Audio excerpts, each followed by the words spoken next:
Shalom, apa kabar semua? Saya harap Anda semua baik-baik sahaja.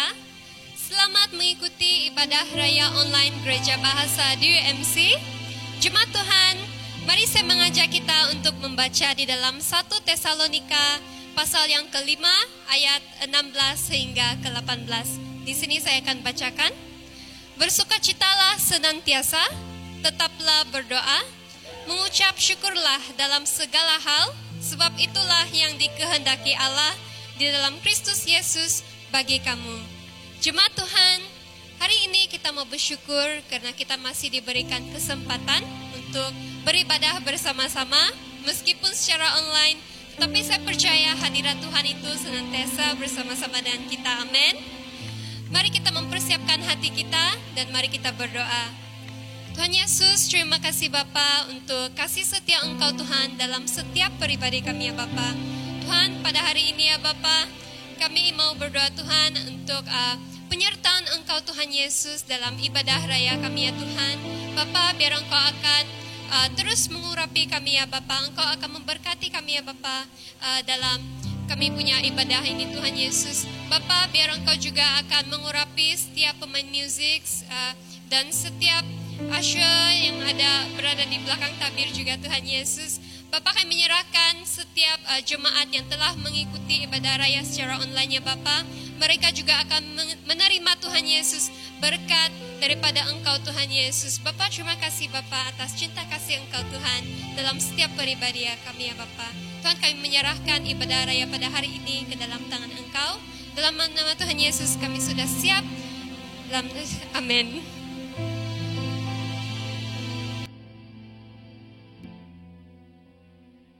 Shalom, selamat pagi semua, selamat pagi.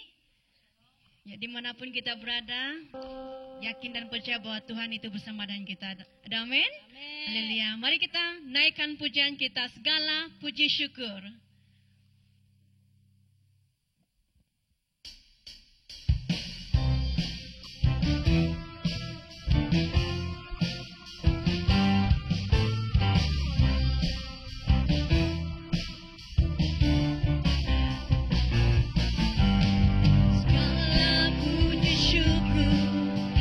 Bagimu Tuhan, sebab Kau yang layak disembah.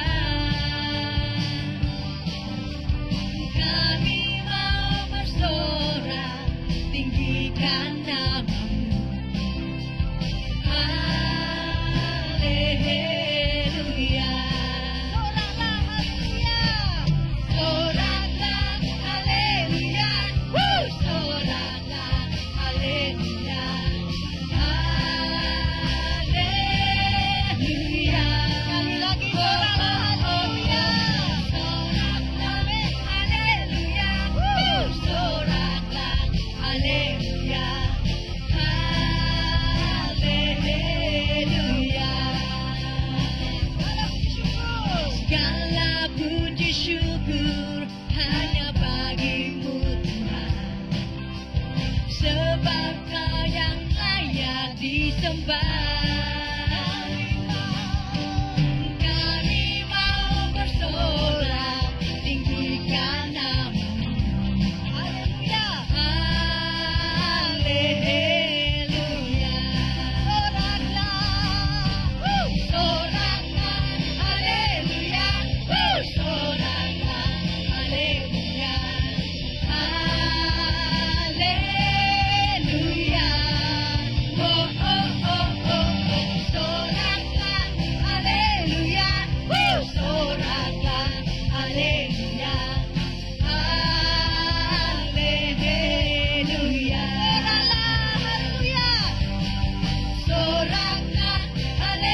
Amin.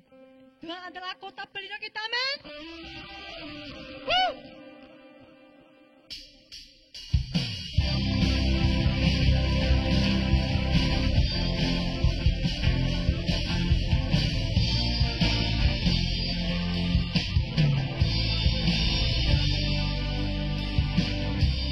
Tuhanlah kekuatan dan mazmurku,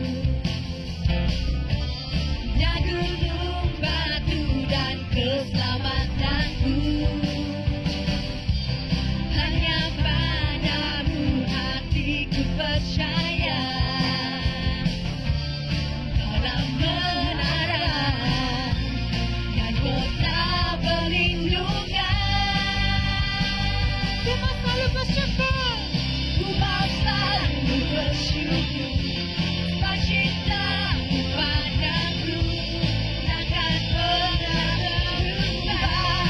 Hatiku percaya, walau bumi bergoncang, gunung-gunung beranjak, namun kasih setiamu tak pergi dariku.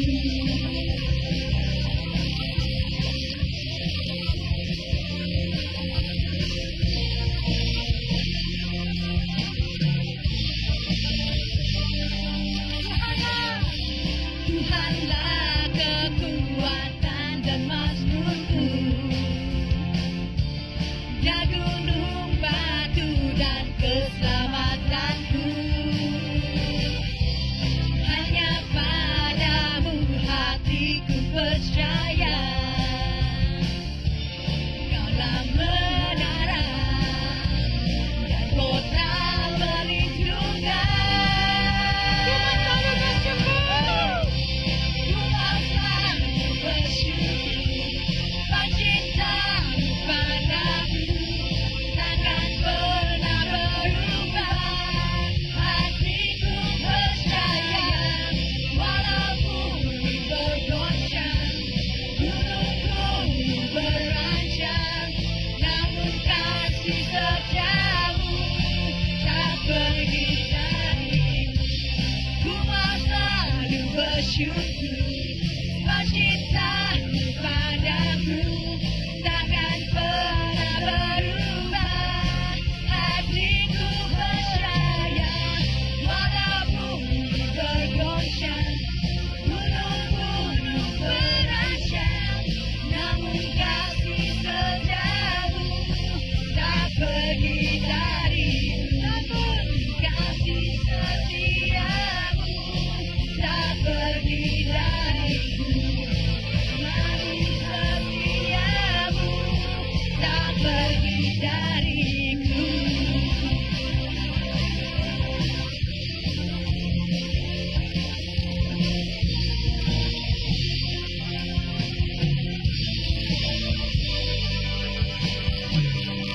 Haleluya.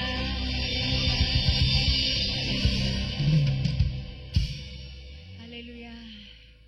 Jemaat Tuhan, pada saat ini mari kita berdiam di hadapan Tuhan. Dimanapun Anda berada pada saat ini, mau itu di rumah Anda, di bilik Anda, mari kita sungguh-sungguh masuk di dalam ruangan Tuhan. Tuhan, kami mau masuk di dalam hadirat Engkau lebih dalam lagi Tuhan. Haleluya.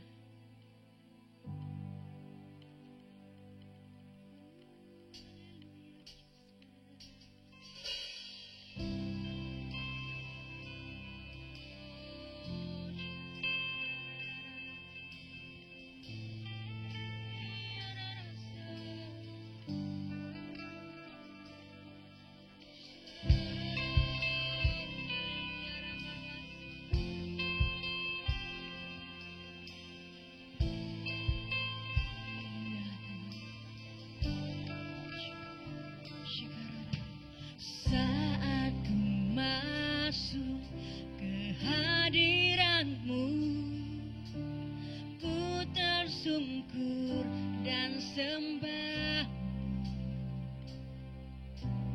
Ku persembahkan korban syukurku yang terbaik bagimu. masuk Tuhan.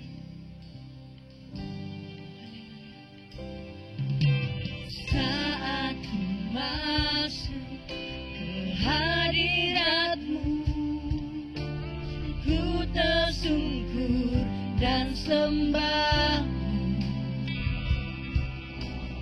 ku persembahkan korban syukurku yang terbaik bagimu. Bawa Tuhan, ku bawa korban syukur ke tempat kudus-Mu Tuhan. Hatiku limpah dengan syukur, sebab Tuhan baik. Saat ku masuk Tuhan dalam ruangan hadirat-Mu, saat ku masuk ke hadirat-Mu, ku tersungkur dan sembah. Ku persembahkan korban syukurku yang terbaik bagimu. Ku bawa korban syukur ke tempat kudus-Mu Tuhan. Hatiku limpah dengan syukur, sebab Tuhan baik. Selamanya ku bawa korban syukur ke tempat kudus-Mu Tuhan. Hatiku limpah dengan syukur, sebab Tuhan baik. Selamanya ku bawa korban syukur ke tempat kudus-Mu Tuhan. Hatiku limpah dengan syukur, sebab Tuhan baik.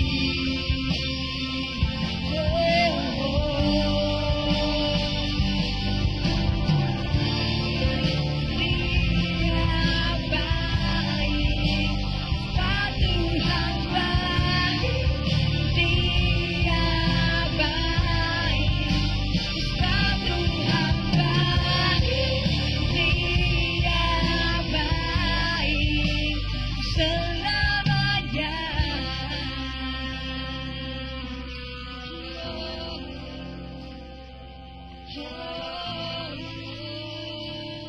Bapa, Engkau baik Tuhan, selamanya Engkau baik.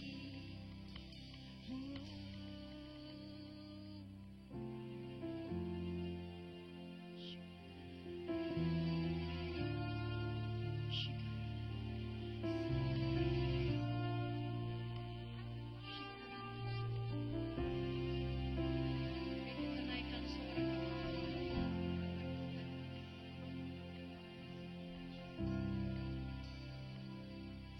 Kau besar, perbuatan-Mu ajaib, tiada seperti Engkau, tiada seperti Engkau, sebab Kau besar, perbuatan-Mu ajaib, tiada seperti Engkau, tiada seperti Engkau, sebab Kau besar Tuhan. Kau besar, perbuatan-Mu ajaib, tiada seperti Engkau, tiada seperti Engkau, sebab Kau besar, perbuatan-Mu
Jemaat Tuhan, pada hari ini kita mau berdoa khususnya untuk negara Malaysia. Kita berdoa agar rantaian COVID-19 ini diputuskan di dalam nama Tuhan Yesus. Dan kita juga mau mohon belas kasihan dan campur tangan daripada Tuhan dalam mengenangi COVID-19 ini. Mari kita berdoa. Oh haleluya, haleluya Tuhan Yesus, haleluya Bapa. Tuhan Yesus, Tuhan yang kami tinggikan ya Bapa, Tuhan yang kami sembah Tuhan Yesus. Bapa, terima kasih sekali lagi ya Bapa atas kesempatan ini ya Bapa. Kami mau berdoa Tuhan Yesus khususnya untuk negara kami Malaysia Tuhan Yesus. Bapa, kami mau berdoa Tuhan untuk rantaian COVID-19 ini ya Bapa yang semakin meningkat di atas negara kami Tuhan Yesus. Kami mohon ya Bapa atas belas kasihan Engkau Tuhan Yesus atas negara kami Malaysia ya Bapa. Kami mohon ya Tuhan agar rantaian-rantaian COVID ini Tuhan Yesus diputuskan di dalam nama Tuhan Yesus ya Bapa. Tuhan, kami juga mau berdoa ya Bapa agar campur tangan Engkau Tuhan ke atas negara kami ya Bapa. Kami mau berdoa untuk kerajaan Malaysia Tuhan untuk menangani kes COVID-19 ini Tuhan Yesus. Bapa, kami percaya ya Bapa Engkau yang akan mencukupkan segala keperluan kami Tuhan Yesus. Bahkan Engkau yang akan menguatkan ya Bapa barisan hadapan frontliner kami Tuhan Yesus untuk menangani COVID ini Tuhan Yesus. Bapa, biarlah semua ini Tuhan Yesus kami serahkan di dalam tangan Engkau Tuhan Yesus. Haleluya, haleluya. Terima kasih ya Bapa. Yang kedua, kita mau berdoa untuk negara Myanmar di mana mereka akan mengadakan pilihan raya umum yaitu diadakan pada 8 November ini. Kita berdoa agar pemimpin yang dipilih ini adalah pemimpin yang takut akan Tuhan dan juga pemimpin yang sesuai di hati Tuhan. Mari kita berdoa. Oh haleluya, haleluya. Sekali lagi ya Bapa Tuhan, kami mengangkat negara Myanmar Tuhan Yesus ke dalam tangan Engkau Tuhan ya Bapa. Tuhan, kami berdoa Tuhan Yesus untuk pilihan raya umum negara Myanmar yang akan datang pada 8 November ini ya Bapa.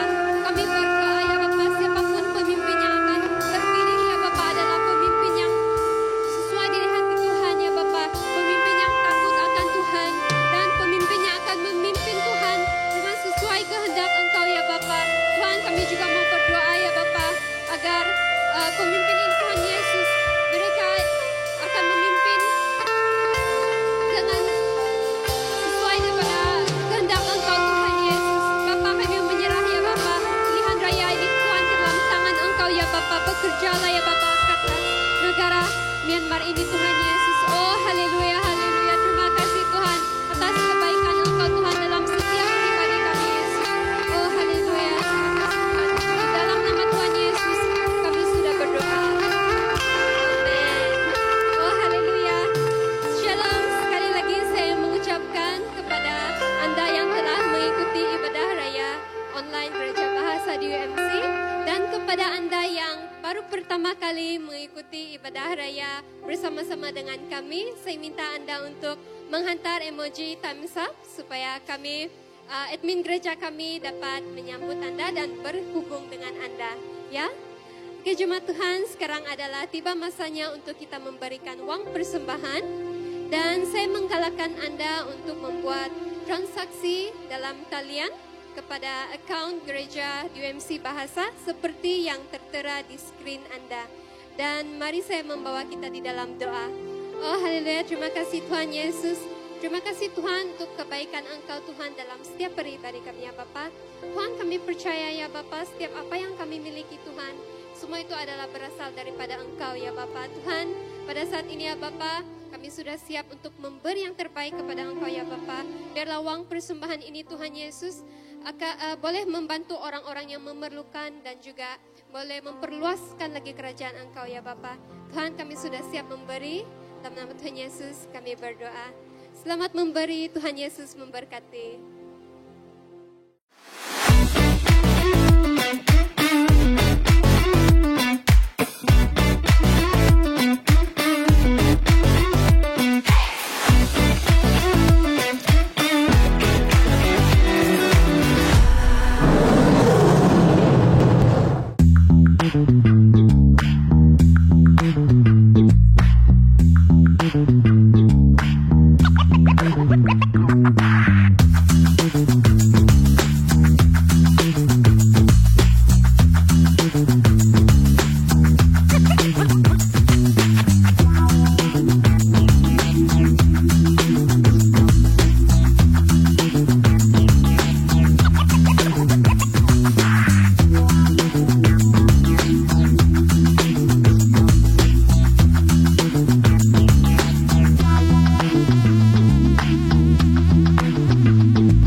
Shalom, nama saya Anthony Peru.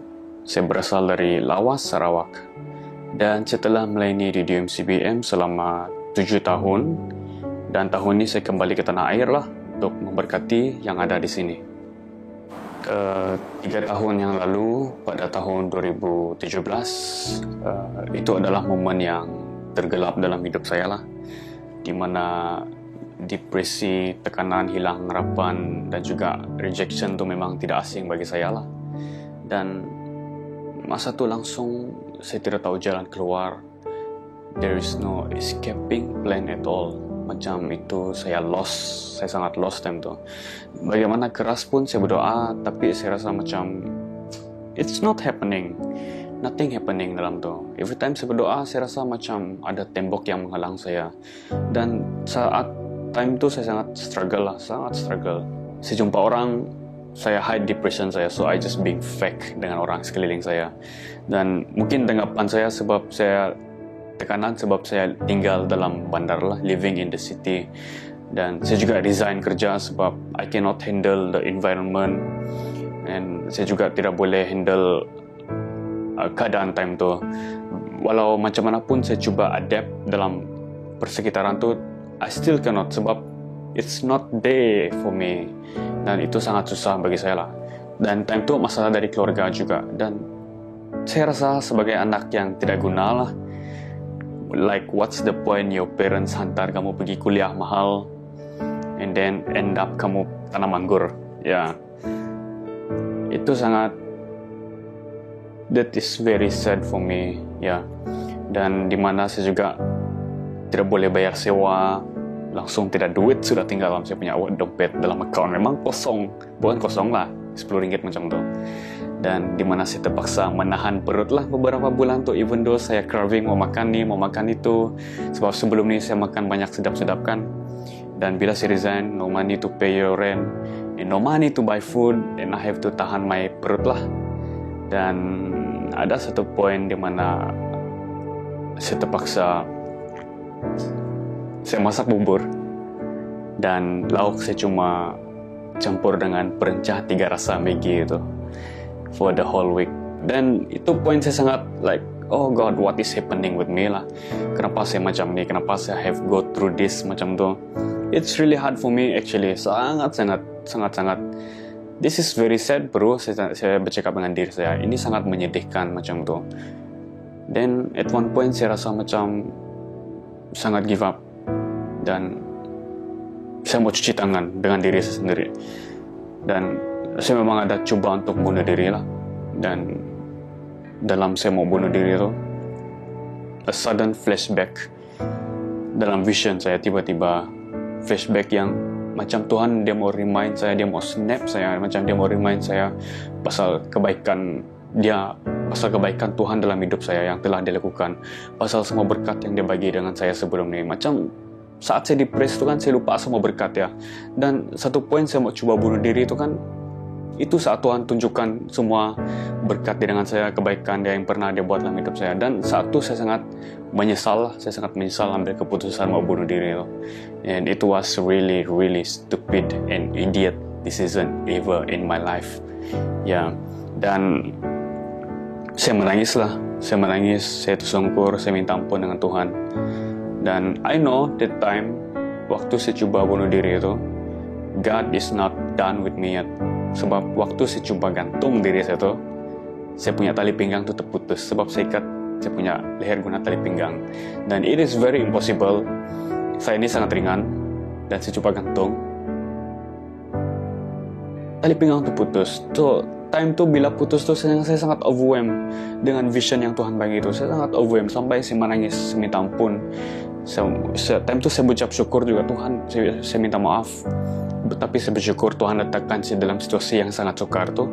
Sebab kenapa Tuhan letakkan saya dalam situasi itu? Sebab itu cara Tuhan menguatkan saya lah.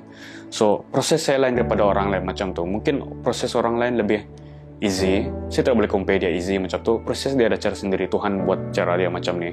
Tuhan buat cara saya macam ni. I have to go through this process yang buat berusaha sampai saya wake up macam tu. Dan sejak tu saya ambil keputusan lah to not to stay in my position yang sangat depression tu. Dan I don't want to self-pity anymore. Saya tidak mau kesian dengan diri sendiri. I have to do something about it lah. So, since then, saya berubah macam tu. Saya ambil keputusan untuk terus percaya dengan Tuhan lah. Untuk tidak andal dengan kekuatan saya sendiri. Even though macam mana saya mau saya lalui satu benda yang sangat sukar tu kan, but this time saya tidak mau give up macam tu. I want to go through it. I want supaya saya mau terus breakthrough macam tu. Selagi saya tidak lepas, I will keep going macam tu, even though saya rasa letih. So sini semua encourage kita semua, bagi yang ada masalah hidden battle yang macam tu, so don't keep it to yourself macam tu. Never keep things to yourself. It is very dangerous macam tu. Kalau boleh kamu share dengan community yang betul, kamu share dengan family kamu share dengan kawan-kawan kamu yang rapat. So dari sana itu cara yang boleh membuatkan kita lebih open, sebab keterbukaan tu adalah permulaan perubahan kamu. So dari sana semua encourage kita semua, whatever kind of battle kamu hadapi, just keep on going. Dan jangan pernah menyerah. Tuhan tu senantiasa ada menyertai kamu. Dan tetaplah bernafas selalu. Tuhan memberkati. Thank you.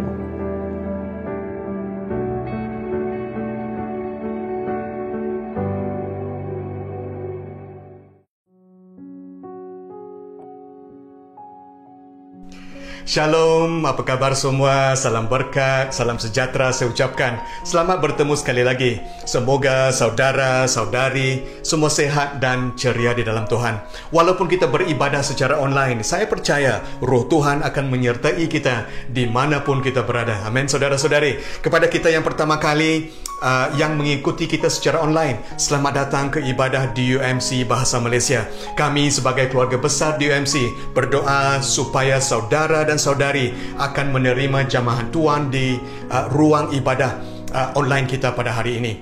Tuhan tahu segala situasi saudara-saudari, dan Dia berjanji akan memberikan kita kekuatan dan kebijaksanaan di dalam apapun yang kita harungi. God is good all the time, and all the time God is good. Amin, teman-teman sekalian. Mari kita berdoa. Tuhan, kami datang ke hadirat-Mu. Kami minta penyertaan-Mu di dalam ibadah pada hari ini, walaupun secara online. Kami percaya Roh Tuhan akan bekerja di antara kami dimanapun kami berada. Kami minta Roh Kudus-Mu Tuhan mengajar kami, mengingatkan kami tentang apa yang harus kami lakukan di dalam kehidupan kami, terutama sekali tentang janji-janji Allah yang luar biasa.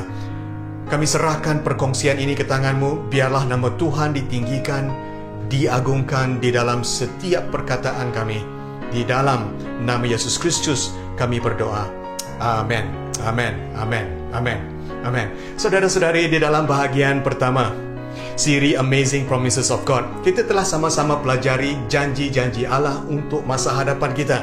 Dan di dalam bahagian kedua siri Amazing Promises of God, kita telah mempelajari janji-janji Allah di dalam kegagalan kita, di mana kita melihat bagaimana Tuhan menukarkan situasi kegagalan Petrus menangkap ikan kepada mukjizat berkelimpahan. Bahagian ketiga pula, kita berbicara tentang janji-janji Allah untuk kedamaian kita, dengan melihat bagaimana Paulus dengan penuh kedamaian mengharungi peristiwa kapal karam dalam pelayarannya ke Itali. Dan bahagian keempat pula, kita mempelajari bagaimana Tuhan memberikan kita janji di dalam kita memberi dengan murah hati, dengan melihat bagaimana balu yang miskin memberikan 2 wang tembaga. Dan juga kita juga melihat bagaimana seorang balu di Sarfat memberikan api yang dia ada kepada Ilya, kan saudara-saudari. Dan hari ini kita akan sama-sama berbicara tentang janji-janji Allah di dalam ketakutan kita akan kegagalan, the fear of failure. Nah, kebanyakan daripada kita semua bencikan kegagalan, kan? Ketakutan kita kepada kegagalan menyebabkan kita tidak melakukan sesuatu. Ini penting, saudara-saudari. Jikalau motivasi untuk mengelakkan kegagalan lebih daripada motivasi kita untuk berjaya, kita tidak akan melaksanakan panggilan Tuhan di dalam hidup kita. Dan ketakutan inilah yang menjadi batu penghalang di dalam kita memenuhi destiny hidup kita. Hari ini kita akan sama-sama mempelajari janji-janji Allah di dalam ketakutan kita akan kegagalan. Ingatkah saudara-saudari ibarat tentang wang emas atau perumpamaan tentang talenta di dalam Matius 25? Yesus menceritakan tentang ibarat atau perumpamaan tentang seorang majikan yang pergi ke luar negeri. Dan dia memanggil hamba-hambanya dan mempercayakan hartanya kepada mereka. Yang seorang diberikan 5 talenta, yang seorang lagi 2, dan yang seorang lagi 1. Masing-masing menurut kesanggupannya lalu berangkat. Nah, lihat di sini saudara-saudari, seorang hamba yang menerima 5 talenta mengerjakan wang itu, lalu beroleh laba 5 talenta. Maksudnya, dia melipat gandakan wang tersebut dengan keuntungan 100%.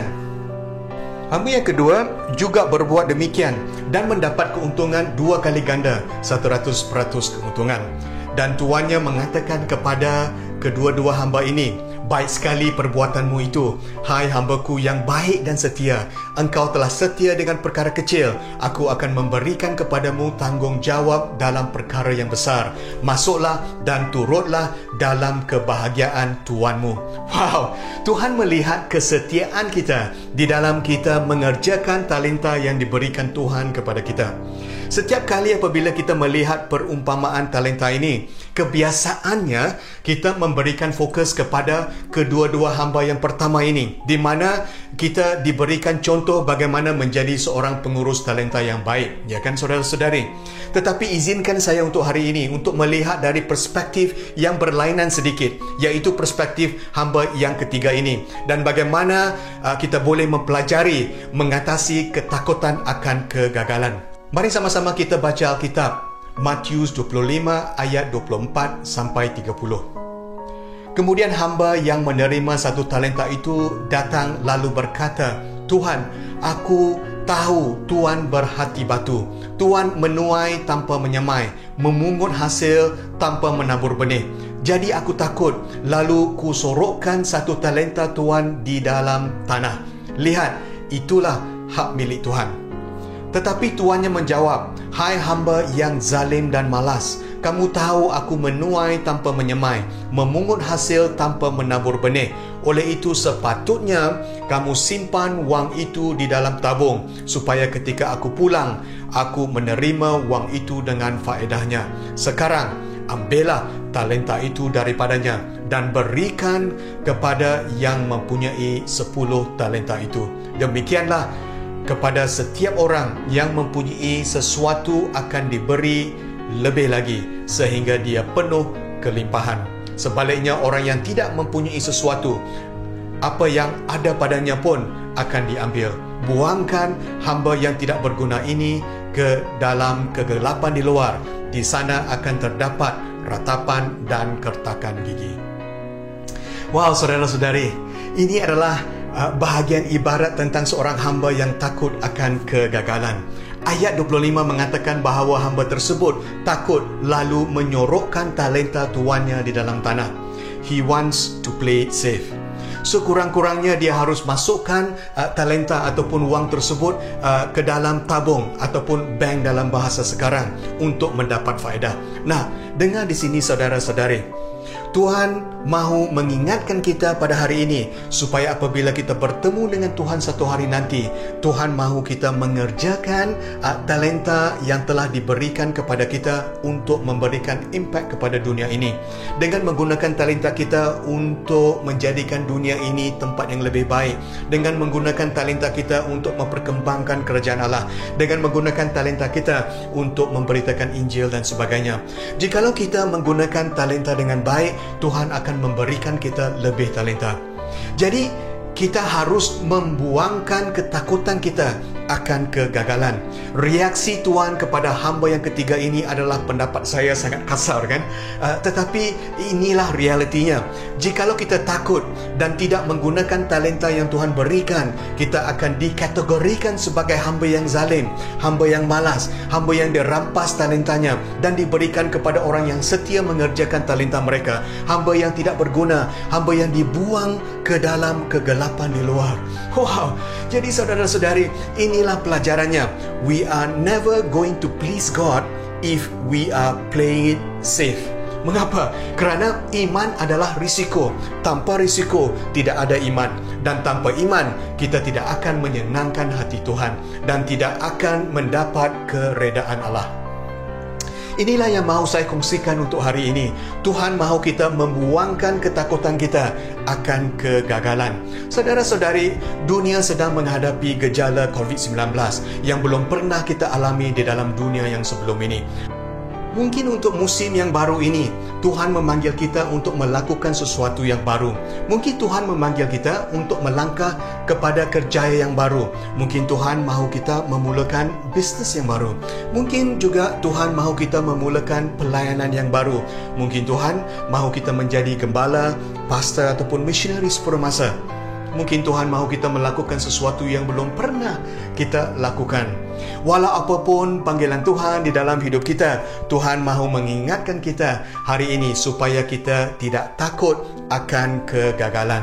Tuhan mahu kita berani mengambil risiko, saudara-saudari, untuk membantu orang lain, untuk menginjili orang lain, untuk memuliakan nama Tuhan, untuk memberkati orang lain, untuk melakukan pekerjaan besar untuk Tuhan. Dan mungkin juga untuk memenuhi panggilan kita di dalam Kristus. Amin, saudara-saudari. Nah, mari kita sama-sama kita pelajari 4 kebenaran yang harus kita ingat dan yang boleh kita lakukan tentang janji-janji Allah di dalam ketakutan kita akan kegagalan. Yang pertama, kebenaran yang harus kita ingat ialah janji Allah ialah kegagalan bukanlah penentuannya. Maksud saya ialah kegagalan bukanlah akhirnya, kecuali jikalau kita menyerah kalah. Nah, saudara-saudari, semua orang akan gagal di dalam hidup. Tidak ada yang terkecuali. Tidak ada orang yang sempurna di dalam dunia ini. Kita semua adalah golongan orang-orang yang pernah dan akan gagal. Pengkhotbah 7:20. Sesungguhnya di bumi ini tiada orang benar yang sentiasa berbuat baik dan tidak pernah berdosa. Ini penting, saudara-saudari. Alkitab mengatakan bahawa kita semua akan gagal. Kegagalan bukanlah akhirnya. Kegagalan bukanlah muktamad. Kegagalan bukanlah parah, kecuali jikalau kita menyerah kalah. Amin, saudara-saudari. Kita give up. Lebih teruk ialah apabila kita tidak sekalipun mencuba melakukan sesuatu. Ketakutan kita akan kegagalan adalah lebih teruk daripada kegagalan itu sendiri. Maksud saya, kegagalan bukanlah sesuatu yang besar, tetapi ketakutan akan kegagalan yang menyebabkan kita tidak memenuhi panggilan Tuhan di dalam hidup kita akan menyebabkan kita gagal. Sebelum apa-apa pun, kita sudah gagal kerana kita tidak terlebih dahulu mencubanya. Amin, saudara-saudari. Amsal 24:16a, walaupun orang benar jatuh 7 kali, dia akan bangkit lagi. Wow, maksudnya, saudara-saudari, orang yang benar akan gagal ataupun membuat kesilapan. Bukan sahaja jatuh sekali, tetapi 7 kali. Mereka tidak akan give up dan menetap di bawah, tetapi mereka bangkit kembali berulang-ulang kali. Inilah yang saya katakan resilience di dalam bahasa Inggeris, daya tahan dalam bahasa Malaysia. Jadi, saudara-saudari, jikalau kita mahu menjadi orang yang benar, a righteous man, kita haruslah belajar karakteristik yang daya tahan ataupun resilience. Orang yang benar jatuh 7 kali dan bangkit kembali. Yang bertentangan juga akan berlaku, kan? Orang yang tidak benar jatuh dan mengatakan, I quit, saya menyerah kalah. George Washington kalah 2/3 di dalam peperangannya semasa revolusi Amerika, tetapi tidak menyerah kalah, saudara-saudari. Dia kalah lebih daripada dia menang, tetapi dia tidak menyerah kalah dan akhirnya dia menang dan menjadi presiden pertama dan pengasas negara Amerika Syarikat. Mendiang Pastor Bunga Semayong, melayani di Bentong di antara perkampungan orang asli. Sandra ada kongsikan dengan kita beberapa minggu yang lalu.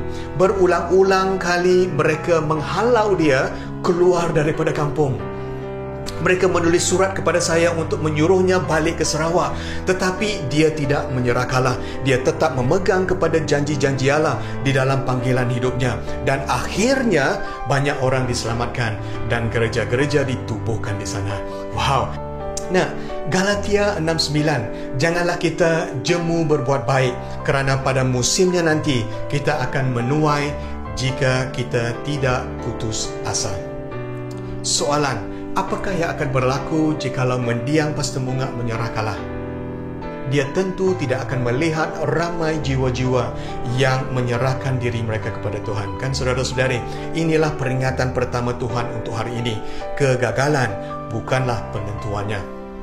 Yang kedua pula ialah janji Allah ialah kegagalan adalah jalan kepada kejayaan.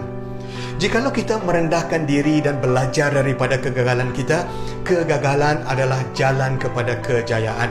Boleh saya katakan bahawa tidak ada jalan yang lain yang menuju kepada kejayaan kecuali jalan yang melalui kegagalan.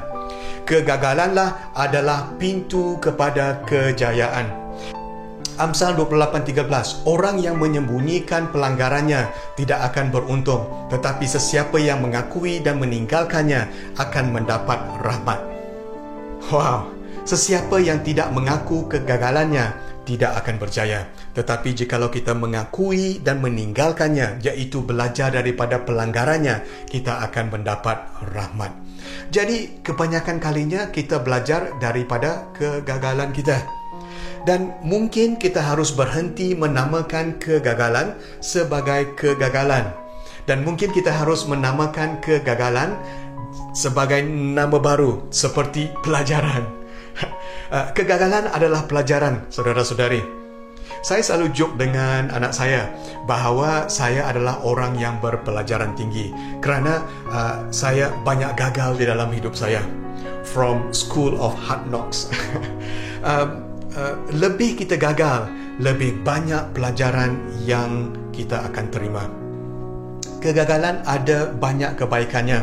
Pertamanya, kegagalan menunjukkan kepada kita apa yang tidak berfungsi, what does not work. Jikalau kita boleh belajar daripada apa yang berjaya, kita juga boleh belajar daripada apa yang tidak berjaya. Contohnya, Thomas Edison mencubai 1,000 jenis elemen yang berlainan sebelum dia menemui bahawa tungsten adalah elemen yang sesuai untuk mentol lampu, kan? Dan jikalau Thomas Edison berhenti di percubaan 999, dia tidak akan menemui light bulb. Thomas Edison ada pernah mengatakan bahawa dia tahu 999 perkara yang tidak berfungsi. Yang keduanya, kegagalan akan membangunkan skill kita. Tidak ada orang yang baik di dalam melakukan sesuatu sebelum dia gagal terlebih dahulu. Contohnya, bagaimana kita belajar berbasikal. Mesti kita akan jatuh, kan? Anak saya yang kecil belajar berbasikal dengan baik selepas dia jatuh ke dalam longkang. Sebab daripada kegagalan tersebut, dia belajar untuk menambahkan skill untuk menunggang basikal. Kegagalan adalah selalunya batu loncatan kepada kejayaan jikalau kita belajar daripadanya dan terus mencobai tanpa menyerah kalah. Saudara-saudari, dengar di sini. Boleh saya katakan bahawa inovasi tidak akan wujud tanpa kegagalan. Innovation does not exist without failure. Jikalau kita mahu syarikat kita berinovasi, syarikat kita harus belajar cepat daripada kegagalan. Dan yang ketiganya, kegagalan membantu kita untuk menemui kurnia kita. Kegagalan akan membantu kita mencari pekerjaan baru yang sesuai untuk diri kita, membantu kita mencari kerjaya yang baru, mungkin akan membantu kita mencari pelayanan yang baru dan sebagainya. Yang keempat yang saya rasakan kegagalan itu sangat penting untuk kehidupan hidup kita ialah untuk mengajar kita kerendahan hati. Failure will teach us humility. Kerendahan hati adalah sangat penting untuk kita hidup berjaya di dalam hidup ini. Malahan Yesus pernah mengatakan di dalam ucapan bahagia atau Beatitudes, diberkatilah orang yang rendah hati. Inilah peringatan Allah yang kedua. Kegagalan adalah jalan kepada kejayaan. Amin, saudara-saudari. Dan yang ketiga, janji Allah ialah Dia akan menjadikan kegagalan untuk kebaikan kita. Roma 8:28. Dan kita tahu bahawa dalam semua hal Allah bekerja untuk kebaikan orang yang mengasihinya, yang telah dipanggil menurut rancangannya. Semua hal, termasuk kesilapan kita, kegagalan kita, keputusan kita yang kurang bijak. Mungkin ada di antara kita, Tuhan memanggil kita untuk melakukan sesuatu yang baru untuk sekarang dan untuk tahun hadapan 2021. Mungkin bisnes yang baru, mungkin pelayanan yang baru, mungkin responsibility baru, mungkin pekerjaan baru, mungkin juga panggilan baru. Tuhan mengatakan, walaupun kita gagal buat pertama kalinya, kita belajar dan terus berpegang kepada janji-janji Allah. Kita akan berjaya di akhirnya, saudara-saudari. Nah, kita kebiasaannya memberikan perhatian kepada apa yang akan dilakukan, kan? Tetapi Tuhan memberikan perhatian kepada siapakah kita. Dalam bahasa Inggeris, we are interested in what we are doing, but God is interested in who we are becoming. Maksudnya, saudara-saudari, kita selalunya fokus kepada kejayaan, tetapi Tuhan fokus kepada karakter kita.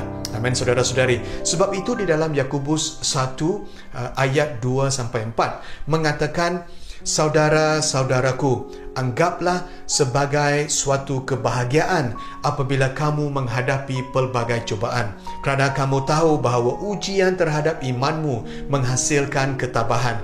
Pastikan bahawa ketabahanmu itu berterusan sehingga kamu menjadi sempurna tanpa sebarang kekurangan pun. Wow, inilah peringatan Tuhan untuk kita pada hari ini. Izinkan saya katakan bahawa failure is not missing a goal, but failure is not having a goal. Kegagalan adalah kerana kita tidak mencuba melakukannya. Iman ada risikonya. Jikalau kita melakukan panggilan Tuhan dengan iman, itu adalah kejayaan. Tahun 2020 ialah tahun Impact Now. Marilah kita fikirkan sesuatu yang belum pernah kita cuba. Marilah kita lakukan sesuatu yang belum pernah kita lakukan. Marilah kita pergi ke tempat yang belum pernah kita pergi. Amin, saudara-saudari.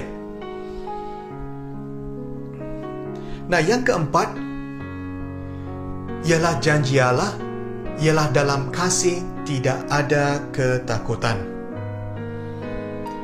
Ini dengan kita memberikan fokus kepada kasih Allah untuk diri kita sendiri dan juga untuk orang lain. Mengapa kasih, saudara-saudari? Kerana kasih adalah antidote kepada ketakutan. Banyak orang memikirkan bahawa yang bertentangan dengan ketakutan ialah iman. Mungkin betul, tetapi kurang tepat. Yang bertentangan dengan ketakutan ialah kasih. Seorang ibu contohnya akan melakukan apa sahaja untuk melindungi bayinya. Seorang bapa akan mempertarungkan nyawanya demi keselamatan anak-anaknya. Mereka melakukan semua ini bukan kerana iman, tetapi kerana kasih. Sebab itu di dalam Yohanes 4:18 mengatakan dalam kasih tidak ada ketakutan. Kasih yang sempurna menghilangkan segala rasa takut, kerana ketakutan ada kaitan dengan hukuman. Dengan demikian, orang yang takut belum mengenal kasih yang sempurna. Wow, kasih yang sempurna akan menghilangkan segala rasa ketakutan. Mungkin ada di antara kita yang takut untuk melakukan panggilan Tuhan di dalam hidup kita. Kita fikirkan bahawa perkara tersebut adalah terlalu besar. Kita fikirkan bahawa perkara tersebut adalah terlalu sukar untuk dilaksanakan. Kita fikirkan bahawa kita tidak berdaya atau berkemampuan untuk melakukannya dan sebagainya. Jikalau itu adalah fikiran kita, kita harus menerima kasih Tuhan yang sempurna. Amin, teman-teman sekalian. Satu lagi perkara yang mau saya katakan, apabila kita merasa takut, fokus kita ialah untuk diri kita sendiri. Tetapi apabila kita mengasihi orang lain, fokus kita ialah untuk memenuhi keperluan orang lain. Apa yang saya masukkan di sini ialah lebih kita menjadi orang yang mengasihi, lebih kita menjadi orang yang berani. Jadi hari ini Tuhan mahu mengingatkan kita untuk pertamanya menjadi seorang yang menerima kasih Tuhan. Keduanya pula menjadi seorang yang mengasihi Tuhan. Dan yang ketiga ialah menjadi seorang yang mengasihi orang lain. Amin teman-teman sekalian. Dan kesimpulannya, kita harus berfikir bahawa apabila kita mengeluarkan ketakutan dalam hati kita, ia akan menjadi kosong, kan? Dan kekosongan ini haruslah diisi. Dan inilah yang akan saya cadangkan untuk kesimpulan ini. Apabila kita keluarkan ketakutan di dalam hati kita, kita isikan dengan iman kita kepada Kristus. Saya tidak tahu apa yang sedang kita lalui buat yang sekarang ini dan untuk masa yang akan datang. Di dalam situasi COVID-19, di dalam situasi kemelesetan ekonomi, di dalam situasi syarikat demi syarikat ditutup, dan dengan itu banyak pekerjaan yang terjejas. Inilah masanya untuk kita mengatakan bahawa Kristus adalah cukup untuk kita. Christ is enough for me. 2 Korintius 12:9, tetapi firman-Nya, cukuplah kasih kurniaku bagimu, kerana kekuatanku menjadi sempurna dalam kelemahan. Oleh itu, aku paling rela berbangga tentang kelemahan-kelemahanku, supaya kuasa Kristus menaungiku. Nah, Filipi 4:13 mengatakan, aku dapat melakukan segalanya melalui Kristus yang memberiku kekuatan. Nah, saudara-saudari, ayat ini dituliskan semasa Paulus di penjara di Roma. Walaupun dia di penjara, Paulus menyatakan bahawa sukacita Tuhan adalah kekuatannya. Tidak kira apapun keadaan sulit yang dia hadapi. Sama ada kaya ataupun miskin, orang bebas atau di penjara, Paulus tetap mengetahui kecukupan yang hanya datang melalui Yesus Kristus. Dia telah mengetahui bahawa kepuasan sejati hanya diperolehi daripada kita tinggal di dalam Dia. Jadi akhir ibadah kita pada hari ini, Tuhan mahu mengingatkan kita supaya kita jangan takut, terutama sekali di dalam melakukan panggilan Tuhan. Supaya kita tidak takut akan kegagalan. Saya akhiri perkongsian saya ini dengan beberapa contoh. Ada seorang lelaki yang semasa di sekolah dibuang daripada pasukan basketbolnya. Dia pulang ke rumah, kunci di dalam bilik dan dia menangis. Namanya ialah Michael Jordan, seorang pemain basketbol yang luar biasa di dunia. Ada seorang lagi semasa kecil, ibu bapaknya menganggapkan anaknya sebagai seorang yang cacat akal, mentally retarded. Di sekolah, gurunya mengatakan bahawa dia tidak akan berjaya dalam kehidupannya. Namanya ialah Albert Einstein, seorang saintis yang bijak di dunia dan yang telah mencipta General Theory of Relativity. Ada seorang pelajar dari Harvard School ataupun Harvard University yang gagal, seorang dropout. Dia memulakan satu syarikat software dengan US 50 sahaja. Namanya ialah Bill Gates, pengasas syarikat software yang paling besar di dunia, iaitu Microsoft. Ada seorang lagi yang gagal di sekolah, kemudian dimasukkan ke dalam kelas budak yang tidak boleh belajar. Kemudian dia drop out daripada sekolah selamanya. Namanya ialah Steven Spielberg, seorang director, producer dan screenwriter. Dia adalah seorang yang paling berpengaruh di dalam industri filem sedunia. Ada seorang lagi yang gagal dalam menghadapi banyak cabaran dalam hidupnya. Dijual oleh adik-beradiknya, dituduh oleh isteri majikannya, dimasukkan ke dalam penjara. Tetapi akhirnya dia menjadi Perdana Menteri Negeri Mesir pada ketika itu. Namanya ialah Yusuf. Ada seorang lagi yang melalui bencana demi bencana di dalam hidupannya. Seorang insan yang sangat-sangat mengasihi Tuhan dan seorang yang tekun melayani Tuhan. Tetapi telah hilang segala-galanya, harta kekayaannya, kesehatannya dan anak-anaknya, semuanya berlaku di dalam satu hari. Dan nama seorang itu adalah Ayub. Ayub mengajar kita bagaimana kita terus menyembah Tuhan walaupun kita di dalam kesakitan, kesusahan, kepahitan, penderitaan, kesedihan hati, dan akhirnya hidupnya dipulihkan sepenuhnya. Ada seorang lagi yang gagal di dalam dia menyangkal Yesus 3 kali, tetapi akhirnya dipulihkan oleh Yesus sendiri, namanya Petrus. Yesaya 41:10, jangan takut kerana aku berserta denganmu. Jangan cemas kerana akulah Allahmu. Aku akan menguatkan, bahkan akan menolong engkau. Ya, aku akan menopang engkau dengan tangan kananku dengan penuh kebenaran. Hari ini saudara-saudari, jikalau kita belum lagi menerima kasih Tuhan yang sempurna, inilah harinya untuk kita menerima Yesus Kristus sebagai Juru Selamat. Saudara-saudari boleh tekan emoji angkat tangan untuk menyatakan ketersediaan kita untuk menerima kasih karunia Yesus. Amin, saudara-saudari. Sebelum kita mengakhiri ibadah pada hari ini, mari kita sama-sama menyembah Tuhan.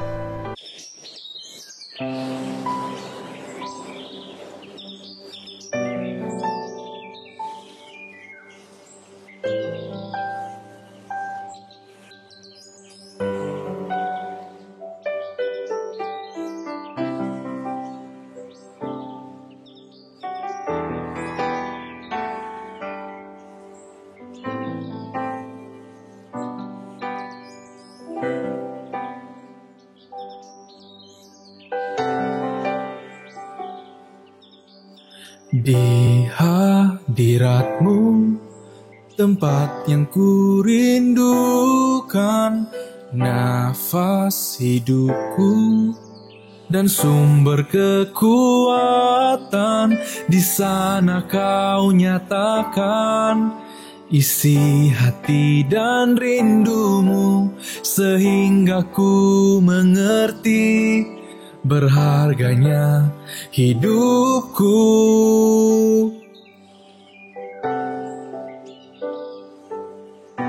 Hadirat-Mu yang membawaku terima semua janji-Mu, mengubah hidupku menjadi indah. Hadirat-Mu yang menguatkan aku di dalam pengharapan. Yesus, untuk selamanya hiduplah dalamku.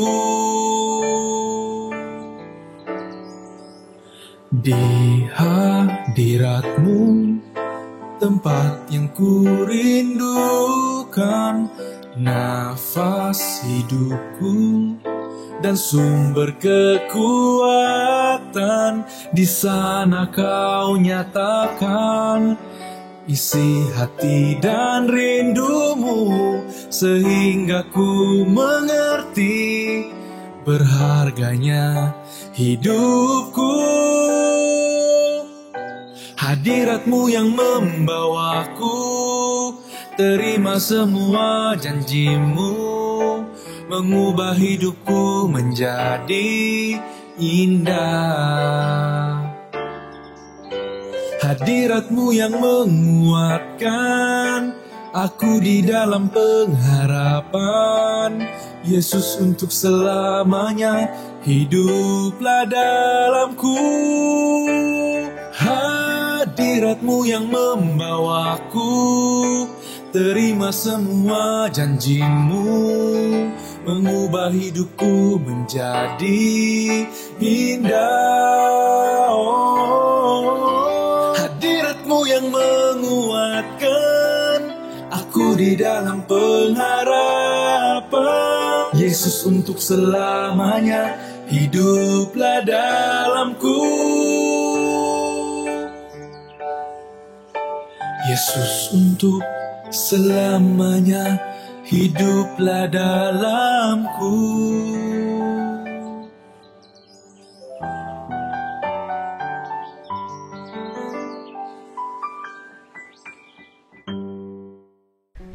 Mari kita berdoa. Tuhan, kami telah belajar firman-Mu pada hari ini. Kepada kita yang baru menerima Tuhan pada hari ini, kami minta bimbingan Tuhan di dalam kehidupan kami yang baru. Ampuni segala dosa kami yang lepas dan terima kasih atas kasih-Mu yang besar. Terima kasih atas pengorbanan-Mu di atas salib untuk diri kami.